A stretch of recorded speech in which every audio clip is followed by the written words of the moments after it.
Mr. Chairman, we congratulate you and members of the Bureau for the conduct of 54th session of the Commission on Population and Development. Mr. Chairman, the deliberations in this session could not have come at a more opportune time.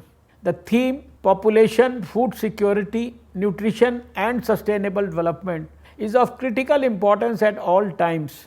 But even more so now, as the world is trying to rebuild itself while emerging from the challenges posed by COVID-19. The COVID-19 pandemic has severely disrupted food security and nutrition for millions of people around the world and will likely reverse the progress made towards ending hunger by 2030.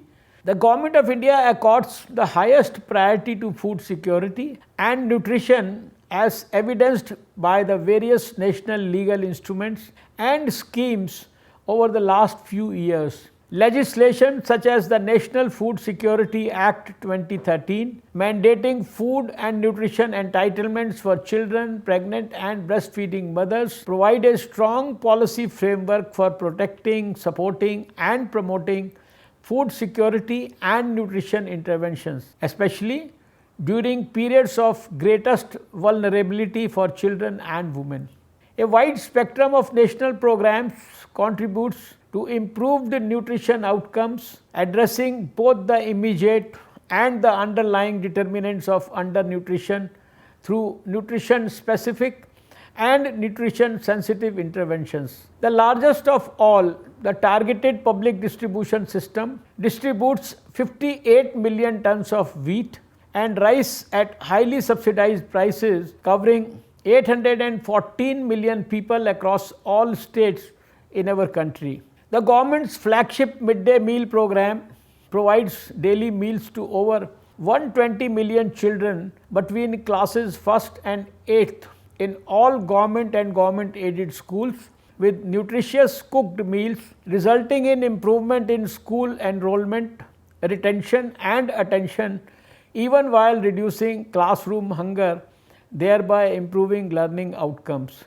Our Honorable Prime Minister's overarching scheme for holistic nutrition, or Poshan Abhiyan, is the Government of India's flagship program to improve nutritional outcomes for children, pregnant women and lactating mothers.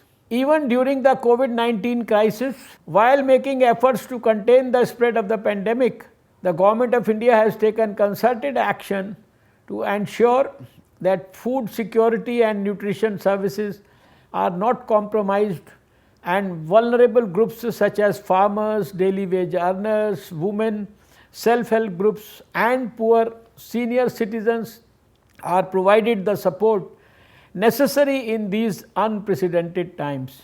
Early in 2020, the Government of India announced a $22.6 billion relief package to take care of food security measures to help the poorest of the poor. A second economic stimulus plan worth $13 billion was sanctioned to aid small and medium businesses, mainly in the agricultural and food sectors. India has recorded drastic reduction in maternal mortality, fertility and child marriage rates over the last 2 decades, which along with the aforementioned targeted programs have contributed to the food security and improved nutrition outcomes. We reaffirm the International Conference on Population and Development as a dedicated vehicle through which we can and will address, achieve food security, improved nutrition outcomes and the sustainable development goals, while keeping women's empowerment and opportunities for girls at the center. Thank you.